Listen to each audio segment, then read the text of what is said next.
Hey, my friend, and welcome to Aligned to Rise, the podcast for ambitious women who are ready to rise above their symptoms, release old limitations, and fully rise into their true power and potential. I'm your host, Alyssa Chavez, functional nutritionist, performance coach, and former endo and infertility warrior who knows what it's like to feel held back by your body and your beliefs. I've taken a journey of true healing from the inside out so that I can show up feeling great in my body, confident and unstoppable. And now I'm here to help you do the same. Through a blend of functional nutrition and deep mindset work, this show will empower you to reclaim your vitality, trust your intuition, and live unapologetically in your purpose. If you're ready to align your body, mind, and spirit so you can rise to your highest potential, you're in the right place. Let's rise, my friend. This show was created for educational purposes only and should not be used as a replacement for medical advice or treatment. Hey, my friend, and welcome back to the podcast. So today we're going to be covering a topic that's very near and dear to my heart because it's been such a huge part of my journey for nearly a decade now. So if you've listened to the podcast any length of time, you're probably somewhat familiar with my story, but in case you're new here, I just wanted to give a quick little overview of where I started and where I am now. So I have endometriosis myself and also had struggled for many, many years with infertility. In fact, my endometriosis and fertility journey spans about 9 years in total.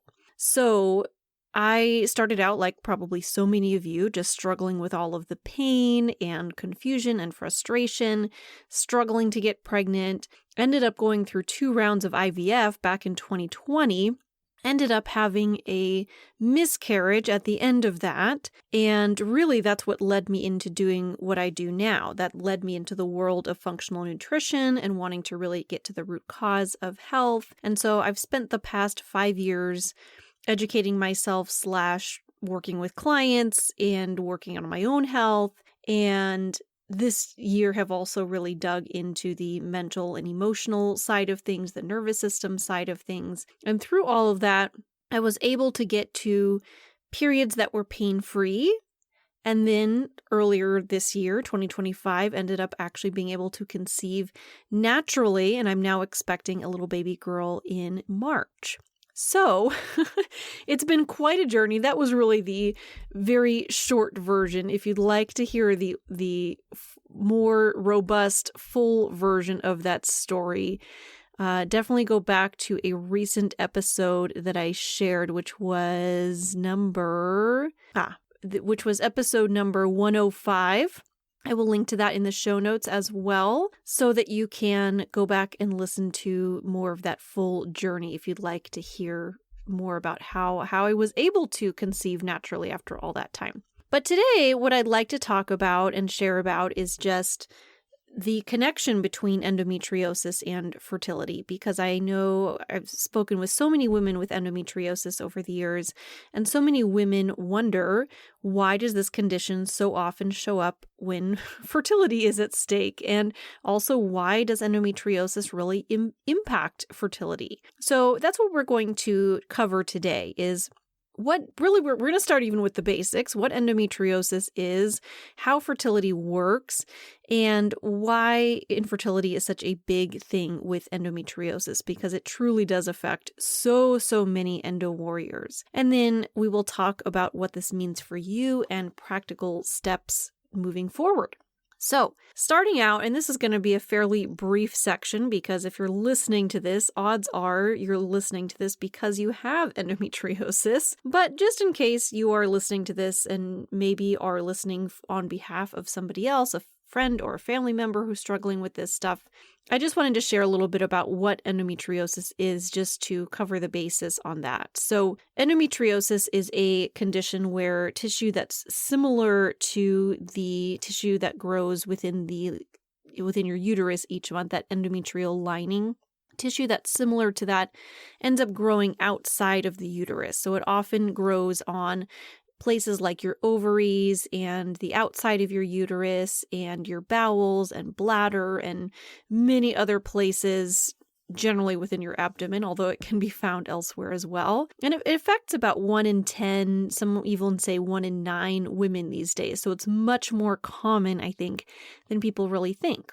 So symptoms often include pain. Infertility is very common, can also come with bloating, GI issues, but it shows up very differently for everybody. Some people may have endometriosis and not really have a lot of symptoms. Some people may actually have a more mild version of endometriosis and have a lot of symptoms. So there's really a wide array of symptoms and a wide array of presentations in how it shows up for people. So let's take a quick look at just how fertility works so that we can take a better look at how endometriosis might disrupt that.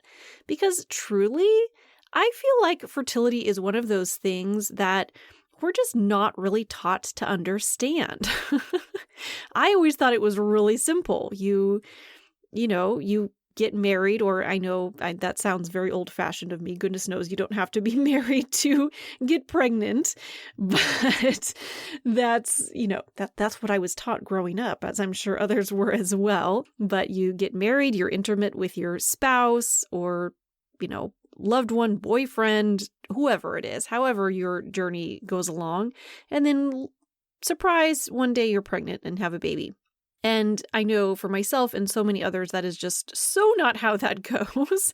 As I said, that was nearly a decade-long journey for me from the time that my husband and I decided that we were ready to start a family until I was able to actually conceive was quite some time. So in the meantime, I had the ability to learn a whole lot about fertility and just how ovulation and everything really works that nobody had really taught me in school. So I wanted to share a little bit about that. So many of you probably know the foundation of it, that each month there is an egg that is produced by the ovaries. And really your ovaries are actually producing many follicles each month that all contain eggs. And then there's one of those eggs that's selected for ovulation. And that's the one that ends up developing the most, that ends up ovulating and being released. Goes through the fallopian tube into the uterus, and that's where that fertilization can happen. If the sperm is there, either the sperm is there waiting or enters, shortly after the egg, then that egg can be fertilized, and then the embryo ends up implanting into the lining of the uterus. And if that implantation does not occur, or fertilization does not occur, or all of the above, then your body signals that it's time for your period to start, and that uterine lining is shed instead, and you have your period. Now, we're going to dig deeper into how all of these steps along the way can impact each other. We're going to dig into that a little bit later, so stay tuned. But typically, the general rule of thumb is that infertility is defined as 12 months or more of unprotected sex and not being able to get pregnant during that time naturally. And some of the key things that can really impact that are things like ovarian reserve, egg quality, tubal function, what's going on with the fallopian tubes, is there any sort of blockage, endometrial receptivity, and endometriosis can end up actually impacting many of these pieces along the way to varying degrees. And that's what we're going to really take a look at today so that we all have a little bit better understanding of everything. So starting out, I'd like to take a look at some of the ways that endometriosis can actually impact fertility, because I think the more that you understand, the more that you're able to help to support your body in becoming more fertile. So first of all, I'd like to talk about oxidative stress and how that can cause damage to eggs, sperm, embryos, all of the things. So Oxidative stress is often more common in women with endometriosis. There's been some studies that show this. I'm going to mention a few different studies today, and I'm not going to go super, super in depth with them because I don't want this to just become a big old science lecture, but I will link to the papers that I'm mentioning in the show notes if you'd like to take a closer look at them. But I'm just going to break it down kind of in layman's terms. So basically, when we're talking oxidative stress, it's kind of like a chemical stress happening that can affect the quality of the egg, can affect the quality of the sperm, can affect the quality of the embryo. And so one of the things that we talk about in the world of nutrition with endometriosis is that we want to eat a lot of antioxidants. And when we think of antioxidant-rich foods, that can be things like berries, green tea, pomegranates. Some of these very antioxidant-rich foods can actually really help to reduce that oxidative stress that can end up causing damage to these parts. Because what really happens is that even if you ovulate well, sometimes the quality of the egg or early embryo may actually be compromised. So an oxidative stress has been shown to be more robust, shall we say, in women with endometriosis. That's definitely something to consider. Another way that endometriosis can impact fertility has to do with your ovarian reserve as well as egg quality and quantity, all of the above. So again, I have a study that I'm going to link to in the show notes, but the main point is that sometimes there can just be fewer eggs or a reduced reserve in women with endometriosis. And that can be for various reasons. Sometimes the endometriosis itself can cause damage to the ovaries, especially in my case, I had a large 9-centimeter endometrioma on my right ovary. So it was, based on my test results and everything, it looked like that had caused some reduction in my ovarian reserve. And there also is a possibility that if you have surgery for endometriosis, you're having a cyst on the ovary removed like I had done a few years back, or just things are kind of generally being cut away from the ovaries. It is possible to have potentially damage to the ovaries, or I've known many women who have had to have one or possibly even both ovaries removed during a surgery, which of course is going to end up having some impact on fertility as well. Although I will say the human body is quite amazing. We're going to circle back and talk about all of this later as well, because I wanted to create this episode to give you a better understanding of how endometriosis can affect fertility, but I also want to leave you with hope that all things are possible. I've known women with a single ovary who are still able to get pregnant naturally. So it's not the amount of eggs that you have is not a make or break when it comes to fertility, because at the end of the day, you just need one, right? So please don't take this as a reason to be fearful or anything like that. I just want to break down kind of the why behind things, because that's what I love in my work as a functional nutritionist, is to explore the why. So the more that we understand that and the things that can impact ovarian reserve, I think is really important to know. Next up, I want to talk about anatomical distortion and also just adhesions that can affect the tubes and ovaries. I mentioned that a little bit already, but I think that's something that's really important to be aware of, because oftentimes when there's a lot of growths in your body, again, coming back to my story, when I had my surgery, I ended up having extensive, these were the words that my surgeon used, extensive stage 4 endometriosis, meaning it was everywhere in my pelvis. There was a whole lot going on. I did have that one large endometrioma, but just a lot of adhesions everywhere. And those adhesions can actually physically distort your anatomy. So I know for me, for example, my ovaries were stuck to my uterus and my uterus was stuck to my bowels. There was a lot of parts that were just stuck together that shouldn't be. And then there can also be scar tissue, adhesions, tubes can end up being blocked or distorted. And that can really impact the ability of the eggs to get where they need to go as you ovulate. So that's definitely something to be aware of. Because when there's actually physical anatomical distortion happening between the ovaries and the uterus, then it may be challenging for the egg to get where it needs to go, and then the sperm might not be able to meet the egg in the first place. So in my case, that was one of my considerations behind deciding to have surgery, which was about a little over 3 years ago now when I had my surgery, because I wanted to be able to restore the normal anatomy, which my surgeon did during the surgery.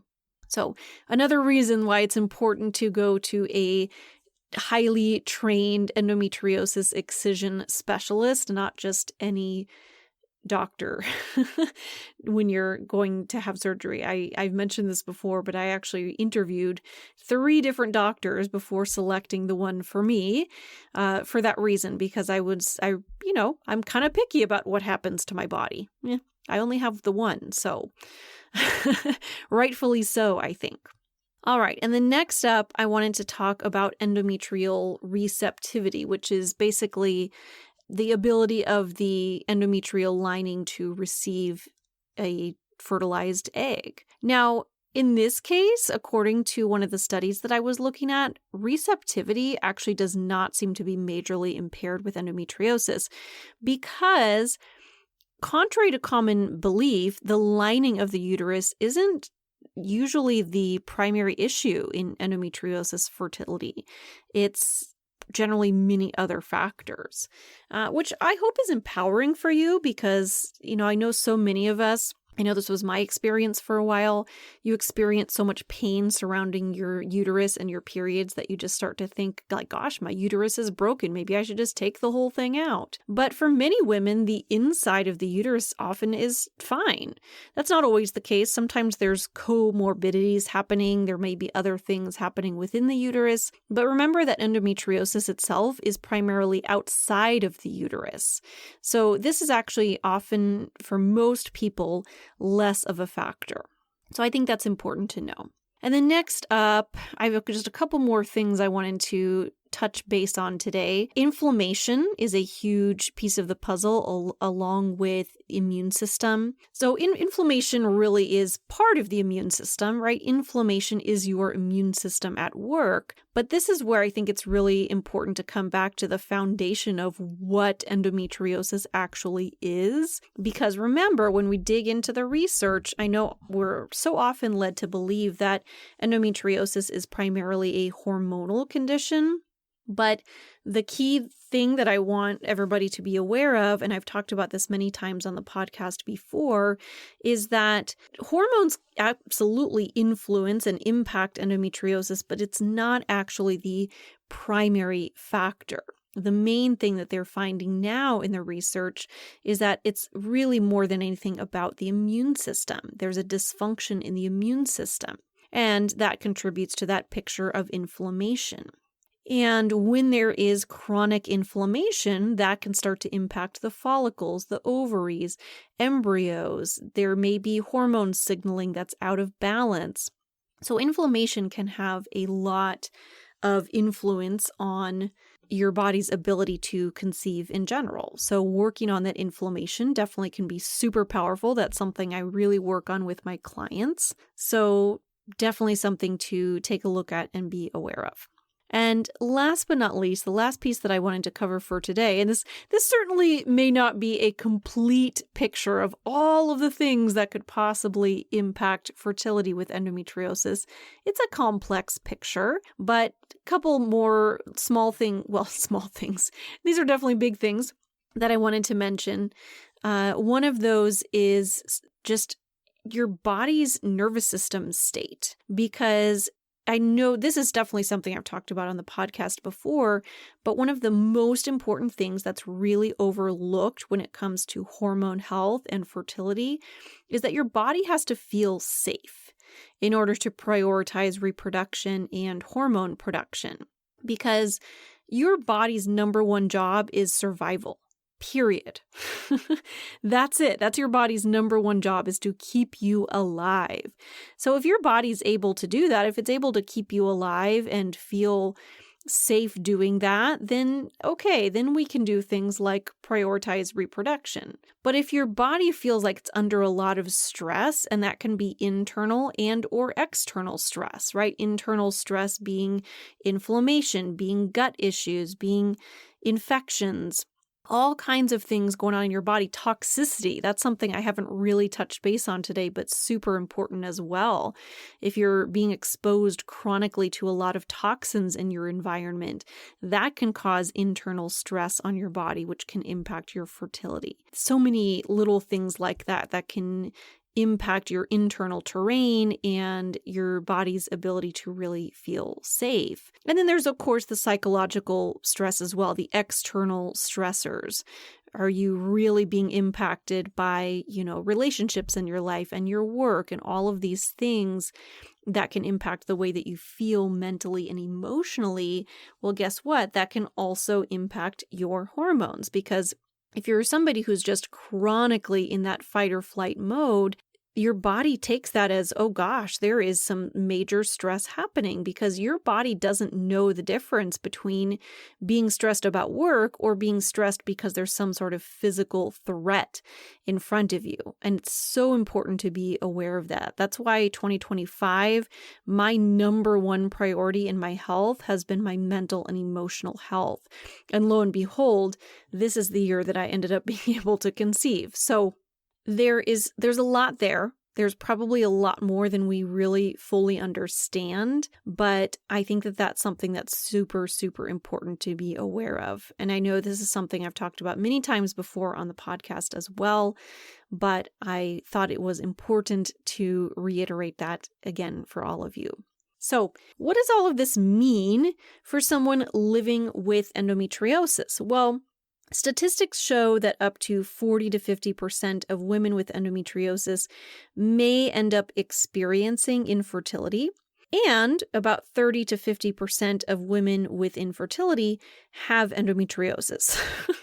So endometriosis definitely is one of the larger contributors to fertility in the world. And understanding why it might impact fertility, I think, is really, really important. So what would I recommend if you have endometriosis, or maybe you know somebody who does and are really struggling with fertility? Well, definitely I would start by addressing the emotional side of things. Or if not start, definitely include that somewhere along your journey, because I know for me, that was the piece I left out for so many years, just kind of shoving the emotions to the side. And when I really worked to help to support that, it made such an enormous difference in my life in so many ways, above and beyond just being able to conceive, although that was a huge deal as well, of course. But let's be real.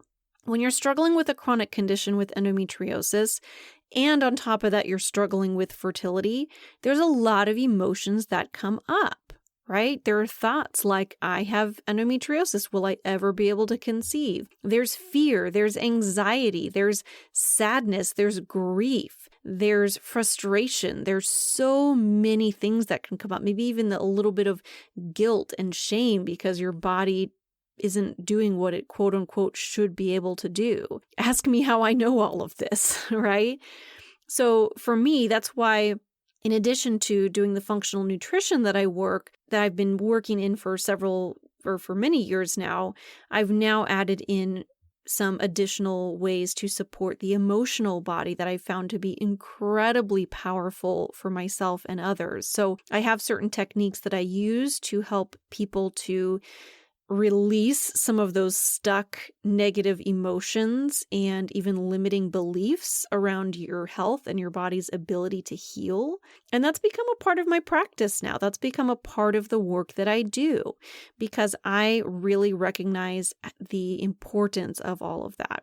So I actually had a recent client of mine. We're going to call her Charlotte for the purposes of this podcast. That is not her real name, but she actually had one young child already at home, was very fortunate with conceiving at that time, which had been several years ago, However, she was working to conceive her second child and was really struggling with that. And in her case, we actually had been working together previously on all of the nutrition side of things. She'd come a very long way. She was feeling so much better in her body in many ways, but just wasn't getting pregnant. And so we ended up doing some emotional work, the same type of work that I had been doing for myself. And lo and behold, just a couple months later, she ended up being able to get pregnant naturally, which was fantastic. So I just want to remind you all that having endometriosis does not mean that you can't conceive. Many women do. Many women conceive naturally and easily. And the more that you can do to help to support yourself, the more that you can really take responsibility for your own health and, empower yourself to take your health into your own hands can make all the difference. Now, I mentioned the emotional side of things. I'm a huge believer in that. Does that mean that we should completely ignore the physical side of things? Definitely not. It's interesting because I feel like I've seen a lot of talk about that lately, just out in the health and wellness field. So many people are talking about nervous system and supporting your body from that side of things and saying like, oh, well, what you do with your physical body doesn't really matter. And I have to disagree with that because I really feel like it's all of it, right? Health isn't one thing. Health isn't just your nervous system or just your mental health or emotional health. Health is all of it. So are there things that you can do to help to support your physical body? Absolutely. And if that's the low-hanging fruit for you, that's the easier part to work on. Amazing. I still have clients who that's really our focus is working on the nutrition and gut health and all of that. So I just wanted to mention some of the most important things that can be really helpful. Definitely focusing as far as diet goes. An anti-inflammatory diet is fantastic, meaning you're reducing some of the more inflammatory foods like sugar and refined carbs and alcohol. And for some people, it may be, triggering foods like gluten and dairy might bother you. That part is a little bit individual. And seed oils that can be inflammatory in your body. And instead focusing on whole foods and just these wonderful foods that really nourish your body. Whole food protein and veggies, lots and lots of veggies and fruits, lots of antioxidants. I mentioned that earlier because the oxidative stress can definitely be an influencing factor when it comes to fertility. So lots of antioxidants, think lots of rich colors in your diet, right? So berries are great antioxidants, green tea, pomegranate, cranberries. Think those deep reds and purples and colors like that are going to be very, very rich in antioxidants. And then in addition to that, thinking of gut health, hormone balancing, reducing inflammation in general, and then working on the stress and nervous system, of course, is important as well. That to me is what a holistic approach really is. It's not about addressing just one thing.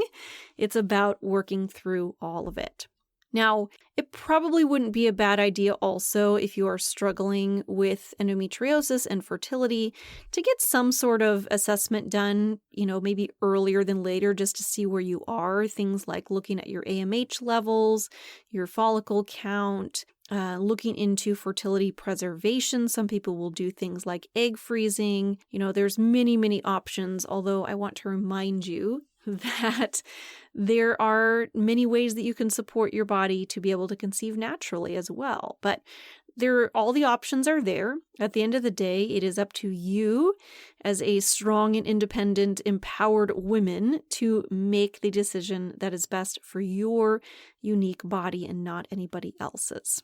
So just as a reminder again, having endometriosis, struggling with infertility is not a life sentence.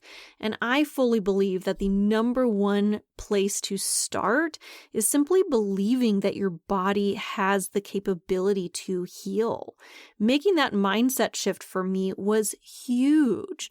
Just actually understanding that there were things that I could do for my body that I could actually take care of myself, and there was so much that I could do to bring myself back into alignment was so powerful, and I hope that it is for you as well. So my purpose behind this episode is to help you to understand how you can reclaim your health, your fertility, your feminine power, all of these things, because having that is so incredibly powerful. And that's why I just absolutely love helping women with this every day. And in fact, if you're a woman who is struggling with these issues, with endometriosis, with infertility, these are the things I support women with every single day. So if you would like to just chat about your unique situation, definitely hop into the show notes. You can find a link to book a free consultation with me.